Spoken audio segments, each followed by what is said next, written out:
আমরা এখন আলোচনা করব পরিবেশ রসায়ন। তো এই পরিবেশ রসায়নের শুরুতেই কিছু গ্যাসের সূত্র পড়তে হয় এবং গ্যাসের সূত্রগুলোর মধ্যে শুরুতেই আমরা পড়ব আজকে বয়েলের সূত্র। এছাড়াও আমরা পর্যায়ক্রমে চার্লসের সূত্র, গে-লুসাকের সূত্র, অ্যাভোগাড্রোর সূত্র ধাপে ধাপে পড়ব। তো শুরুতে আমরা আজকে আলোচনা করব বয়েলের সূত্র। এই সূত্রটা 1660 সালে দেওয়া হয়। 1660 সালে এই লোকটা দেন, যার নাম হচ্ছে বয়েল। তো এই সূত্রটা আসলে কি এটা বোঝার জন্য আগে আমাকে একটু বেলুনের দিকে তাকাইতে হবে। বেলুন কি একটু তাকাতো। আমি এখানে চার ধরনের বেলুন লিখছি, কোনোটা বড় কোনোটা ছোট লিখছি না। দেখো, যখন এই যে বড় একটা বেলুন, তার চাপ কত? 2। চাপ বাড়াইছি, সাইজ দেখো। চাপ বাড়াইছি, আরো সাইজ দেখো। চাপ বাড়াইছি, সাইজ দেখো।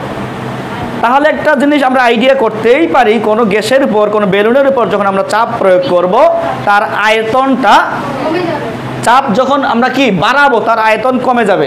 এবং কিভাবে প্রমাণ দেখো, চাপ 2 আয়তন 12 পাচ্ছি আমরা।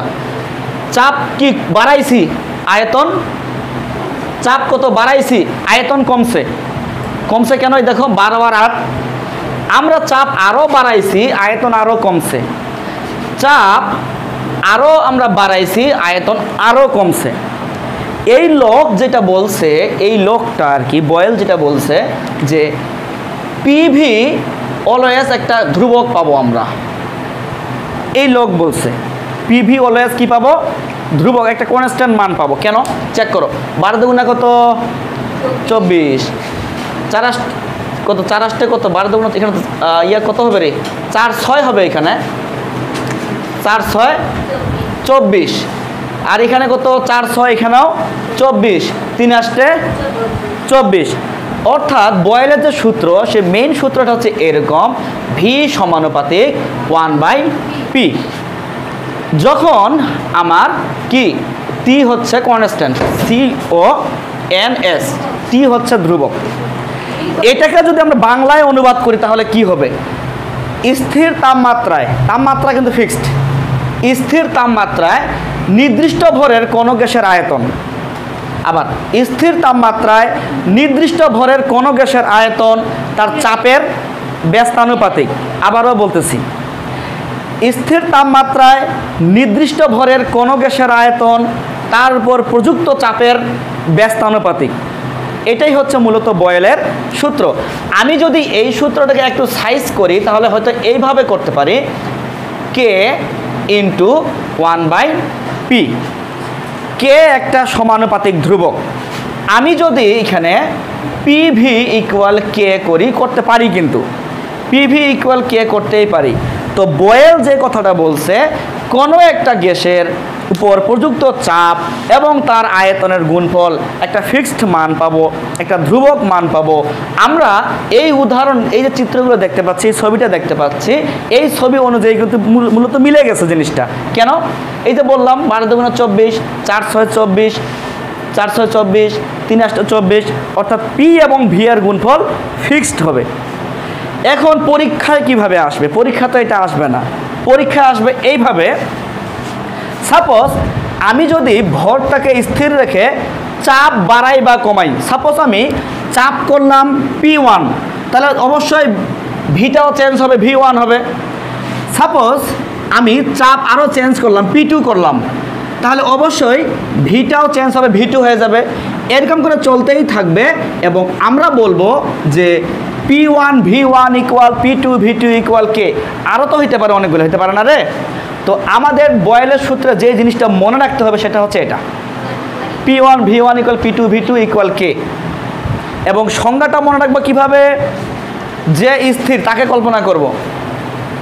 স্থির তাপমাত্রায় নির্দিষ্ট ভরের কোনো গ্যাসের আয়তন তার উপর প্রযুক্ত চাপের ব্যস্তানুপাতিক। এবং দেখো, স্থির তাপমাত্রায় নির্দিষ্ট ভরের কোনো গ্যাসের আয়তন তার উপর প্রযুক্ত চাপের, চিন্তা করে চাপ আর ভি এর মধ্যে কি সম্পর্ক? ব্যস্তানুপাতিক। এই ব্যস্তানুপাতিক না রে। এই সূত্র থেকে আমরা একটা কল্পনা করতেই পারি। সেই কল্পনাটা কি? সেই কল্পনাটা হচ্ছে, তাকাও, আমাদের বিভিন্ন অনুষ্ঠানে আমরা যে কাজটা করি সেটা হচ্ছে বেলুন উড়াই। আমরা কোথায় উড়াই, কি উড়াই? বেলুন উড়াই। দেখো তো আমাদের এই বেলুনটা উপরে উড়াই দেই, আমরা ছেড়ে দিয়ে উপরে চলে যায়। প্রশ্ন, এই বেলুন যায় কোথায়? এই বেলুনটা কোথায় যায়, কি হয়? আমরা তো দেখছি যে বেলুন উড়ে দিয়ে চলে যায়, তাই না? এই বেলুন যায় কোথায়? তোমার বাসায় না আমার বাসায় না মহাশূন্যে ভেসে থাকে? কি হয় বলতে পারবো কেউ? হ্যাঁ, ফুটে যাবে কেন?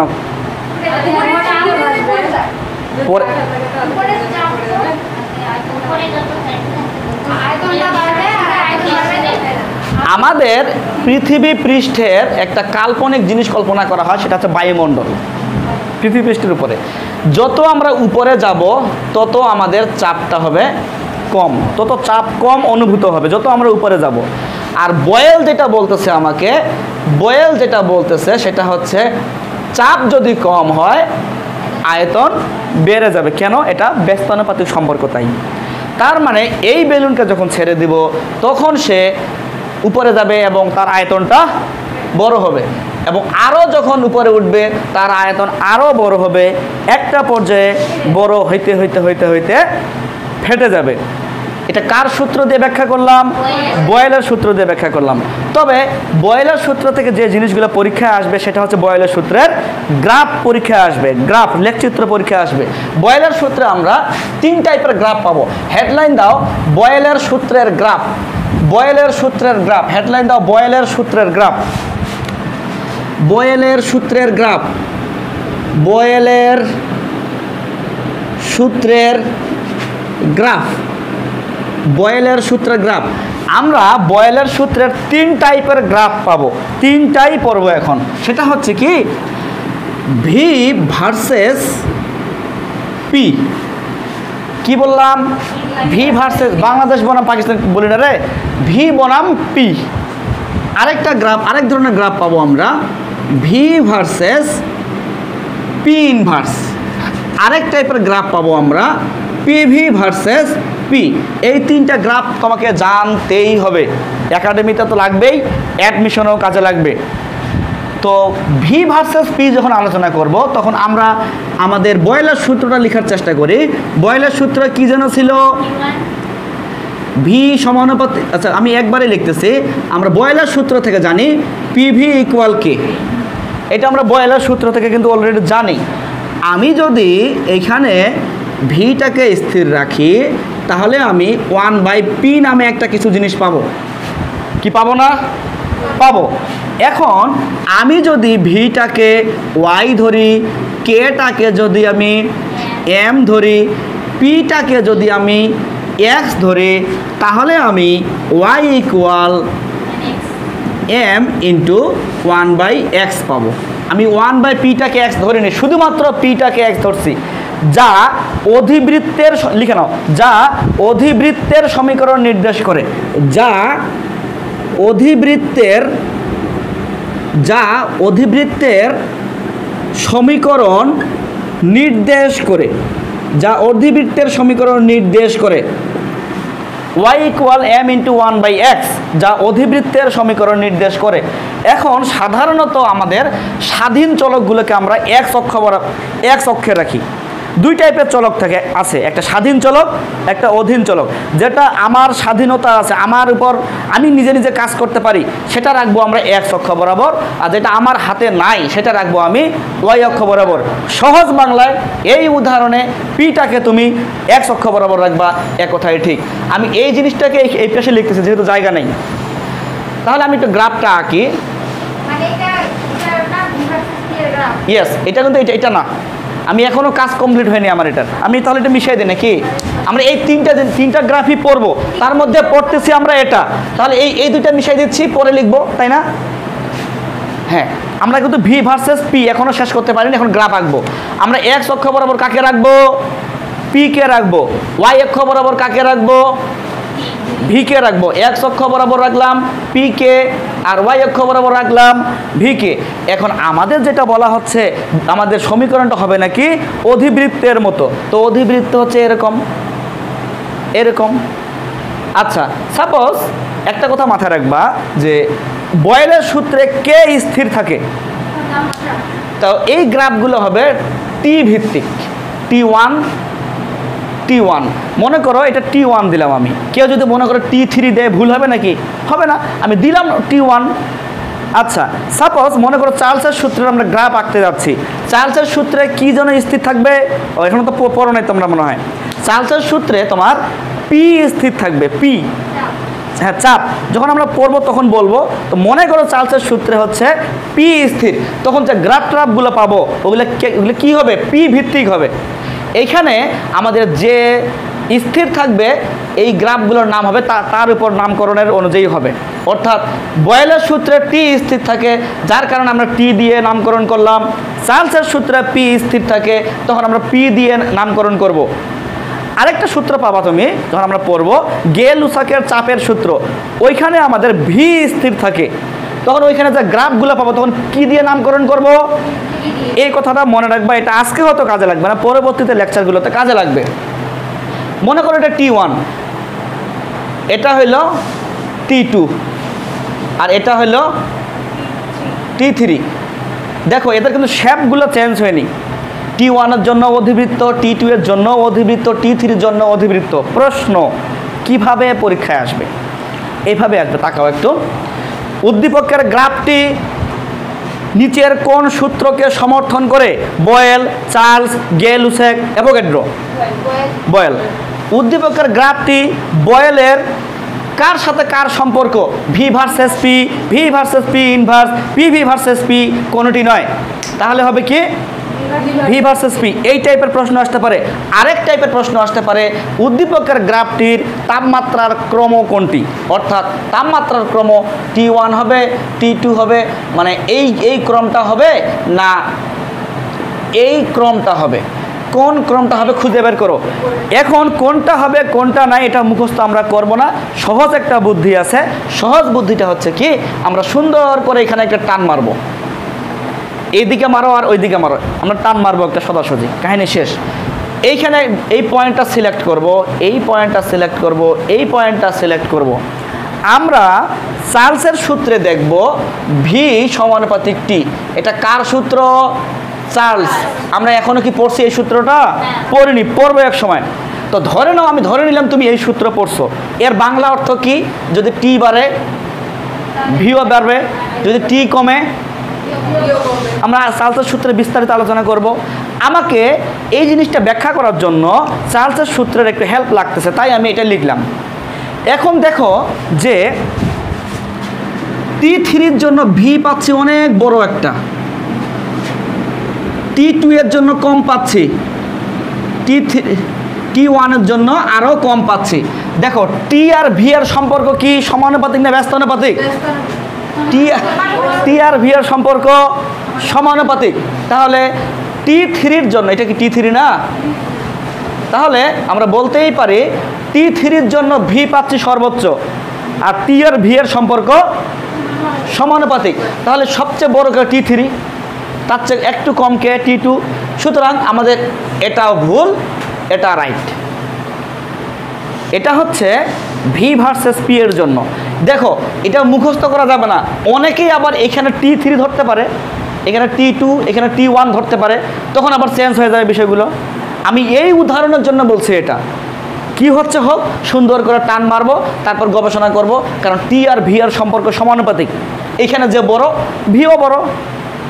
বাংলা কথা বুঝুন, রে না বুঝলে কিন্তু সমস্যা, কারণ পরীক্ষা এগুলো আসবে, এগুলোই আসবে। এখন আমরা আরেক টাইপের গ্রাফ নিয়ে আলোচনা করব, সেটা হচ্ছে হ্যাঁ ভি এবং পি এর সম্পর্ক। তাপমাত্রা স্থির আছে, এই কারণে শেপ চেঞ্জ হয়নি। ওই অধিবৃত্ত তো সবগুলো, T1 এর জন্য অধিবৃত্ত, T2 এর জন্য অধিবৃত্ত, T3 এর জন্য অধিবৃত্ত। শেপ মানে আকৃতি, যাহা ছিল অধিবৃত্ত তাহাই আছে। তুমি আরও টিগুলো চেঞ্জ করো, অধিবৃত্তই পাবা। যদি অন্য কোনো চেঞ্জ হইতো তাহলে হয়তো আমরা বলতাম যে কেন এটা চেঞ্জ হইলো। চেঞ্জ হওয়ার সম্ভাবনা নাই, মানে হবেই না, পৃথিবী উল্টে গেলেও হবে না। 2 number point, V versus P inverse নিয়ে কাজ করব আমরা। 2 number point, V versus P inverse. 2 number point, V versus P inverse. আমরা যে বললাম যে এটা আলোচনা করব, একটু লিখে নাও।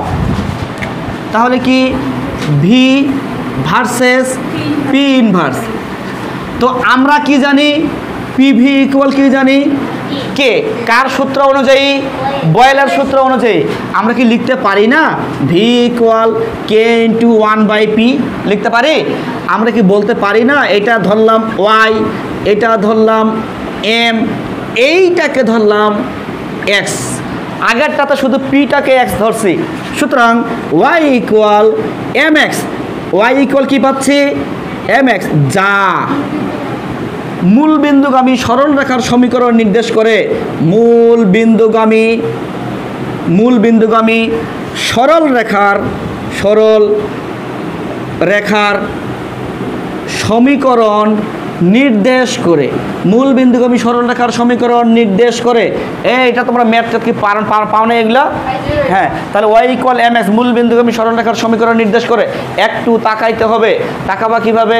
এইভাবে তাকাও, মানে তাকাও একটু। এক্স অক্ষ বরাবর কাকে রাখবো? 1/p কে রাখবো।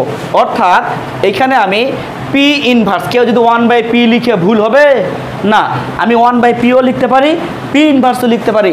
আর এখানে কাকে রাখবো? এই পাশে কাকে রাখবো রে? ভিকে রাখবো না? আচ্ছা, এখন বলছে এই সমীকরণটা নাকি মূল বিন্দু দিয়ে যাবে। মূল বিন্দু তো এখানে। তাহলে আমরা যে গ্রাফটা আঁকবো সেটা হচ্ছে এই রকম করে, এমনভাবে আঁকবো যেন পিছনে বর্ধিত করলে এখানে মিলে যায়। তো ধরলাম এটা T1 এর জন্য। আচ্ছা, এখানে কে স্থির এই সূত্রে, বয়েলের সূত্রে, তার মানে গ্রাফগুলো হবে আমার T1, মানে টি ভিত্তিক, তাই না রে? T1 দিলাম। আমরা আরেকটা গ্রাফ আঁকতে চাচ্ছি, এটা T2। আমরা আরেকটা গ্রাফ আঁকতে চাচ্ছি, এটা হচ্ছে T3। এখন এমনভাবে আঁকবো, আমি তো বলেই দিলাম যেন পিছনে বর্ধিত করলে কোথায় মিলবে? শূন্য, মানে মূল বিন্দুতে যেন মিলে যায়। এভাবেই আমাদের গ্রাফগুলো আঁকতে হবে। তো আমি তো বলেই আসলাম কিছুক্ষণ আগে যে কী টাইপের প্রশ্ন আসতে পারে। সেটা হচ্ছে কি, উদ্দীপকের গ্রাফটি নিচের কোন সূত্রকে সমর্থন করে? বয়েল। উদ্দীপকের গ্রাফটি বয়েলের কার সাথে কার তুলনা করে? V versus P inverse. অথবা উদ্দীপকের গ্রাফটির তাপমাত্রার ক্রম লিখো। তুমি না হয় লিখছো T1, তোমার বান্ধবী এখানে T1 লিখতে পারে, লিখতে পারে না রে? তো আমরা আমাদের সেই সলিউশন জানি, সোজাসুজি একটা দাগ টান মারবো। আমরা কিছুক্ষণ আগে বলে আসলাম না, এখানে আমরা সিলেক্ট করি বিন্দুগুলো, এখানে একটা, এইখানে একটা, এইখানে একটা। এবার আমি চিন্তা ভাবনা করব যে ভি এর সাথে টি এর সম্পর্ক কেমন। আমি এই সাইড থেকে লিখি, ভি এর সাথে টি এর সম্পর্ক কেমন আমরা আগে থেকে জানি। ভি এর সাথে টি এর সম্পর্ক সমানুপাতিক। কে বলছে? চার্লস বলছে। ভি এর সাথে টি এর সম্পর্ক কি? সমানুপাতিক। তো এইখানে আমরা T1 এর জন্য ভি পাচ্ছি সর্বোচ্চ, T2 এর জন্য একটু হলে কম পাচ্ছি, T3 এর জন্য অনেক কম পাচ্ছি। এই লজিকের ভিত্তিতে কে বড় হবে? সবচেয়ে T1 বড় হবে, তার চেয়ে কম হবে T2, তার চেয়ে কম হবে T3। এটাই হচ্ছে ক্রম। মুখস্থ করলে কি ঠিক হবে না বোকামি হবে বলো তো? বোকামি হবে, কারণ সবসময় তো T1 উপরে নাও লিখতে পারে ওই ছেলেটা বা মেয়েটা, তাই না রে? এইভাবে, হ্যাঁ, তো আমরা এইভাবে একটু বোঝার চেষ্টা করব। এগুলো লাগবে আমাদের MCQতে অথবা অনুধাবনে অথবা সৃজনশীলে লাগতে পারে, তবে সবচেয়ে বেশি কাজে লাগে অ্যাডমিশনে। এভাবেই আমরা করব, বোঝা গেছে? আমরা এখন আরেকটা গ্রাফ নিয়ে আলোচনা করব, সেটা হচ্ছে পিভি ভার্সেস পি। হেডলাইন দিতে পারো PV versus P, PV versus P.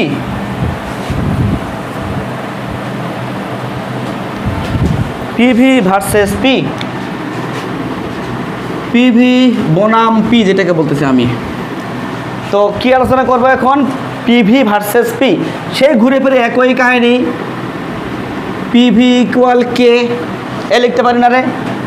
এখন আমাদের একটা কথা মনে রাখতে হবে, কি সেটা হচ্ছে পিভি এর মান একটা কনস্ট্যান্ট হবে, ধ্রুবক। এটা আমরা আগে থেকে জানি। কিন্তু তো আমরা যদি একটু গ্রাফটা আঁকার চেষ্টা করি এমনিতেই একটু, তারপরে আমি কথা বলতেছি, আগে গ্রাফটা আঁকার চেষ্টা করি। আমাদের এক্স অক্ষ বরাবর কাকে যেন রাখবো? P K. আর ওয়াই অক্ষ বরাবর কাকে রাখবো? পিভি কে। এখন গ্রাফটার শেপ কেমন হবে? এটা বুঝবো কিভাবে? এটা বোঝার জন্য কিছু কাজ করতে হবে আমাকে, সেই কাজগুলো তোমাকে দেখতে হবে। কি? ধরে নিলাম পিভি ইকুয়াল 20, পিভি কি 20 ধরে নিলাম, আমি একটা কনস্ট্যান্ট মান ধরে নিলাম, ধ্রুবক মান ধরে নিলাম। সাপোজ আমি যদি এখানে পি এর মান 1 বসাই, ভি এর মান কত লাগবে আমাকে? তবেই আমি পিভি এর মান 20 পাবো, তবেই আমি পিভি এর মান 20 পাবো। পি এর মান যদি আমি 2 ধরি, ভি এর মান পাবো আমি 10 এবং পিভি এর মান পাবো আমি 20। আমি যদি পি এর মান 4 করি, ভি এর মান হবে আমার 5 এবং পিভি এর মান পাবো আমি 20। আমি যদি পি এর মান 5 করি, ভি এর মান 4, পিভি এর মান হচ্ছে 20। আমি যদি পি এর মান 10 করি, ভি এর মান 2 পাবো এবং পিভি পাবো 20।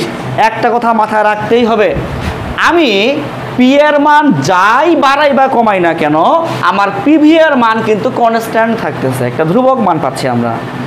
পি এর মান যাই করি না কেন, আমি ভি নিয়ে চিন্তা করলাম না, আমার দরকার নাই তাই, আমার ভি এর মান দরকার হচ্ছে না তাই।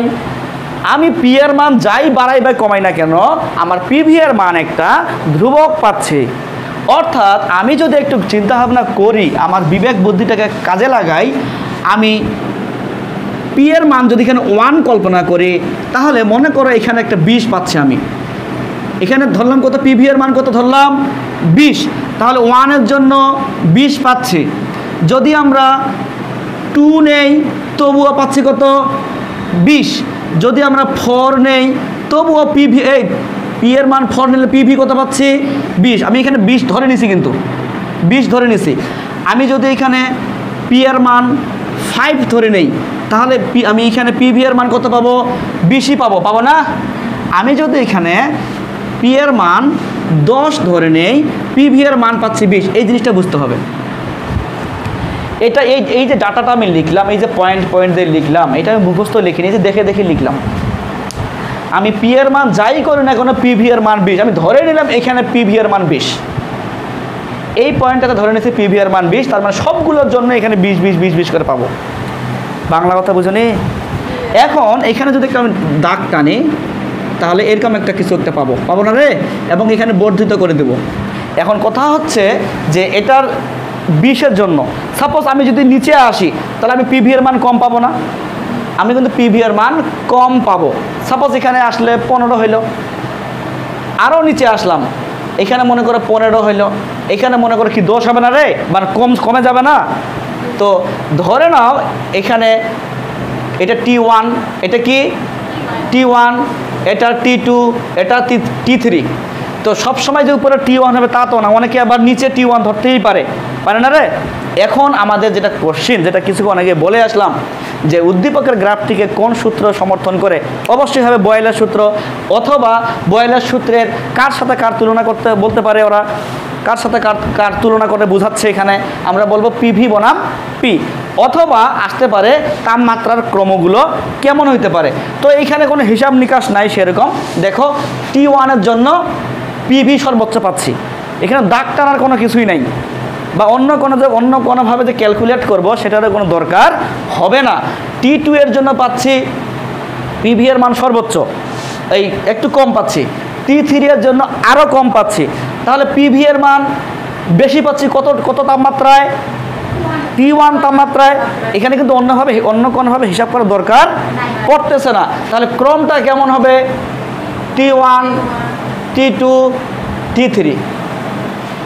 এ বাংলা কথা বুঝতে পারছো কি? তো এই হচ্ছে আমাদের গ্রাফের কথাবার্তা। আমি যদি একটু সামারি করি, কি হইল? আমরা বললাম যে আমাদের সাধারণত বয়েলের সূত্রের 3 টাইপের গ্রাফ পাই, V versus P, V versus P inverse এবং পিভি ভার্সেস হচ্ছে পি। এবং আমরা দেখলাম যখন আমরা ভি ভার্সেস পি নিয়ে আলোচনা করলাম, আমাদের গ্রাফটা কেমন হচ্ছে? অধিবৃত্তের হচ্ছে।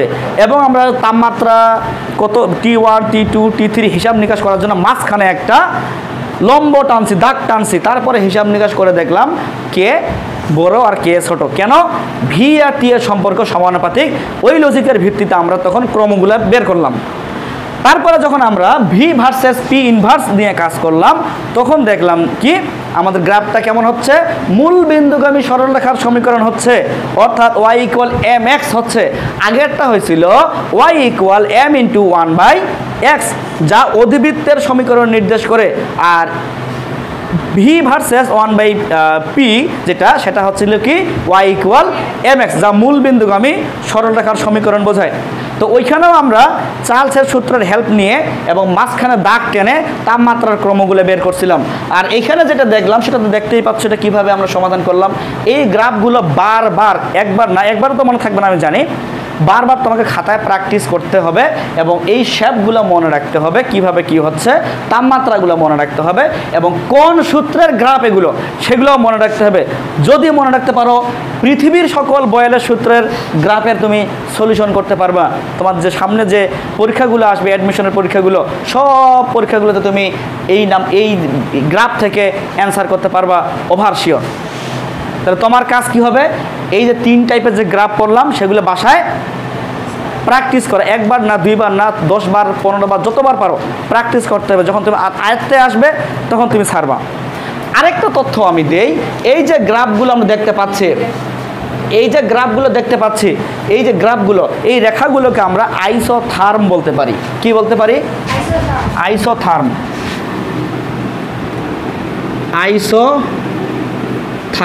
আইসোথার্ম বলতে পারি। আইসো মানে একই, থার্ম মানে তাপমাত্রা বলতে পারি। ইয়েস এই রেখাগুলোকে অথবা কিছুক্ষণ আগে যেগুলো করলাম আর কি, এই রেখাগুলোকে অথবা কিছুক্ষণ আগে যেটা করলাম এই রেখাগুলোকে আমরা আইসোথার্ম বলতে পারি। কারণ তাপমাত্রা কি এখানে চেঞ্জ হয়? বয়লের সূত্রে তাপমাত্রা চেঞ্জ হয়, এই কারণে আইসোথার্ম। তাপমাত্রা, থার্ম মানে তাপমাত্রা, আর টি মানে এই আইসো মানে একই, তাপমাত্রা চেঞ্জ হবে না। তো যা হোক, আমাদের এই শেপগুলো, এই গ্রাফগুলো তোমাকে মনে রাখতে হবে এবং বয়েলের সূত্র যে ছিল P1 V1 equal P2 V2 equal K, এটাও মনে রাখতে হবে। তো বয়েলের সূত্রের আরেকটা কাজ ছিল, এটা আমরা আজকে করবো না, সময় যেহেতু নাই, সেটা হচ্ছে বয়েলের সূত্রের অনুসিদ্ধান্ত। এটা আমরা নেক্সট ক্লাসে হয়তো করব। তো আমরা এখানেই শেষ করলাম।